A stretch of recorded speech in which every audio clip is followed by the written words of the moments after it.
आता तुम्ही म्हणशाल एवढ्या उन्हात तू चाललाय तरी कुठं? तर नमस्कार मित्रांनो, स्वागत आहे आजच्या ब्लॉगमध्ये. भाऊ म्हणे आपण जो 2-3 दिवसापूर्वी फण आणलाय आपल्याला तो नेऊन द्यायचा आहे. म्हटलं चालेल.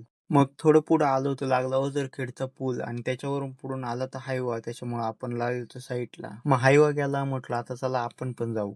मग थोडं पुढं आलो तर एक पिकअप बंद पडत होती. आम्हाला म्हण थोडी मदत करा आम्हाला द्या चालू करून. म्हटलं चला पटकन रस्सी बांधा आणि घेऊ चालू करून. मग त्यांना धक्क्यावर चालू करून दिली आणि मग रस्सी-बिस्सी सोडली आणि निघालो आपण डायरेक्ट आपल्या आपल्या रस्त्याला. आणि मी आज आरशात बघून सारखा व्हिडिओ का बरं काढून राहिलोय काय माहिती. आणि मग आलो आपण काकाच्या घरी. म्हटलं आता चला पटकन फोन सोडून देऊ म्हणजे काय आपल्याला पण जायला.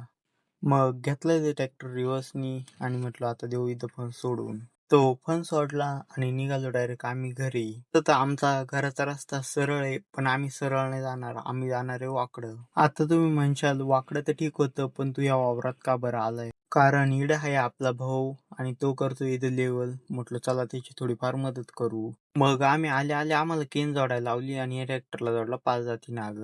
मग लगेच आपल्या भावाने केली लेवल करायला सुरुवात. आणि तो म्हणे आता 5 मिनिटात लेवल करून घेऊ आणि मग तुम्ही जा घरी. आणि इथं त्यांनी 5 मिनिटाचे डायरेक्ट 2 तास केले. म्हटलं आत्ता तरी जाऊ द्या आम्हाला घरी. म्हणे अरे थोडा वेळ थांबा. म्हणे आता आपण एवढं नांगरतोय ना, एवढी माती ओढून झाली ना, मग झालं मग जा तुम्ही घरी. मग फायनली तिथलं काम झालं. म्हटलं आता चला जाऊ घरी. आता आपण भेटू पुढच्या ब्लॉग मध्ये.